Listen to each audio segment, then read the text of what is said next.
Ajok Ding Duot told us she's struggling to feed her grandchildren. An old displacement camp from South Sudan's last civil war is the new home for her family of 10. About 2 weeks ago, they fled fighting between government and opposition forces in northern Jonglei state. She says there's hardly anything to eat here, so they're surviving on wild fruits and nuts. It's a lot of work for a little food. We don't know anything about what the government is doing. They're fighting, but we don't know what the problem is. We're in darkness. It's only ever the humanitarian organisations who help. Humanitarian organisations have been struggling to help. Doctors Without Borders says this is what remained of one of its hospitals after an airstrike last week.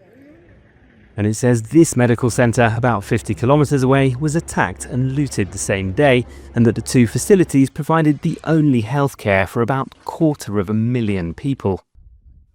The UN's World Food Programme uses the River Nile for transport. Armed groups control sections of it and often extort fees from passing boats. This is what was left of food intended to support more than 70,000 people for 2 or 3 months after armed youth attacked it in a government-controlled area last week. This river convoy came under attack. We have suspended our operations in Baliyat County. One, waiting for the recovery of the losses, and we expect the government to create conditions for us to reach, again, people who are in need of critical assistance. This food's packed for airdrops. It's a last resort because it can cost 17 times as much to deliver. The UN Secretary General Antonio Guterres has said humanitarian operations are being crippled by attacks and restrictions on movement. Meanwhile, people urgently need help. The UN says about 280,000 from Jonglei state have been forced from their homes. We found thousands of them living out in the open who'd fled across the River Nile to neighbouring Lake State. All the people we've spoken to here say they've been waiting for weeks. They say the first to arrive came in late December, fleeing violence in Jonglei state, and they said they haven't had any assistance yet. But now, a registration process is beginning. Observers say both sides in the conflict violently prevent assistance from reaching areas where they believe civilians support their opponents. The governor of Jonglei state has been visiting communities near the front lines to try and persuade them to come to the government's side.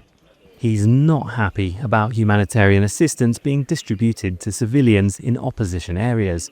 They are sending a message to our people that where there is government forces, will not come there. Yes, and this is what I call weaponization of relief, or using relief as a weapon in this crisis.